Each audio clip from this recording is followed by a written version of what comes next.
खट्टर के घर में तो कोई बच्चा है नहीं। खट्टर के भी बच्चे नहीं हैं? अरे खट्टर के भी नहीं है, योगी के भी नहीं है, मोदी के भी नहीं है, इसीलिए तो देश बर्बाद हो गया। अगर कोई फैमिली वाला होता ना तो उसकी वाइफ भी बोलती कि घर में उसकी वाइफ के दिल में रहम होता, घर में लुगाई होती, घर में बच्चे होते तो बताते कि पापा आप गलत कर रहे हो।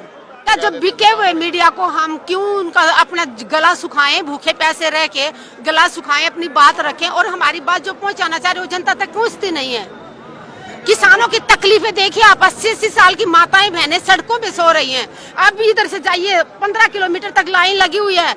80 साल के बुजुर्ग प्याज काट रहे हैं, आटा गूंद रहे हैं, अपने हाथों से खाना बनाने की तैयारी कर रहे हैं। कितनी तकलीफ है, हमें शौक नहीं है, मेरे भाइयों को शौक है क्या सड़कों पे आने का? अरे वो नेता मखमल की रजाइयों में सो रहे हैं, क्या इनको किसानों को सर्दी नहीं लगती क्या?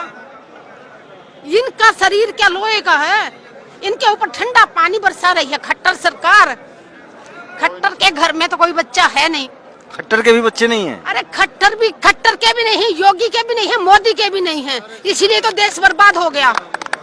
अगर कोई फैमिली वाला होता ना तो उसकी वाइफ भी बोलती कि घर में उसकी वाइफ के दिल में रहम होता, घर में लुगाई होती, घर में बच्चे होते तो बताते कि पापा आप गलत कर रहे हो। इनको तकलीफ नहीं है कि माताएं बहनें हमारी सर्दी में मर रही हैं, यहाँ उनके ऊपर ठंडा पानी डालती हुई इनको शर्म नहीं आई? खट्टर साहब खुद तो शादियों में जाके लड्डू खा रहे हैं और यहाँ ऑर्डर देके गए हैं पुलिस को कि इनके ऊपर ठंडा पानी डालो, काटिले तार लगा दिए। कौन से उग्रवादी आ रहे थे? किस हमारे भाई के हाथ में बंदूक थी? मेरे किसान भाई क्या चाह रहे थे? वो यही कह रहे हैं कि हमारी आवाज सुनो। वो दिल्ली जाके कोई आग लगाने वाले नहीं थे, वो संसद में गोला फेंकने वाले नहीं थे, वो सिर्फ संसद में बैठे हुए लोगों को कहना चाह रहे हैं कि किसानों को उनका हक दो। मोदी जी ने वादा किया था 2014 में भी, मोदी जी ने वादा किया था कि मैं पहली कलम से आते ही किसानों का कर्जा माफ करूंगा। कहाँ है मोदी जी का वादा? किसी किसान भाई का कर्जा माफ किया? स्वामीनाथन रिपोर्ट लागू करने की बात की थी, आज तक लागू नहीं की। अरे किसान जो मांग रहे हैं ना उसको तो देने की बात ही नहीं करे, दूसरी चीजें हमें थोप पे जा रहे हैं। रातों रात जब सारा देश बंद था, सब घरों में बंद थे, अरे किसानों के कारण ही तो हमारे शहरों के भाई जिंदा थे। सब कुछ बंद था, हर चीज, हर फैक्ट्री, हर दुकान बंद थी। किसान फिर भी खेत में जा रहा था, सब्जी ला रहा था, अपने भैंसों को चारा खिला के दूध निकाल के शहर तक दूध पहुंचा रहा था।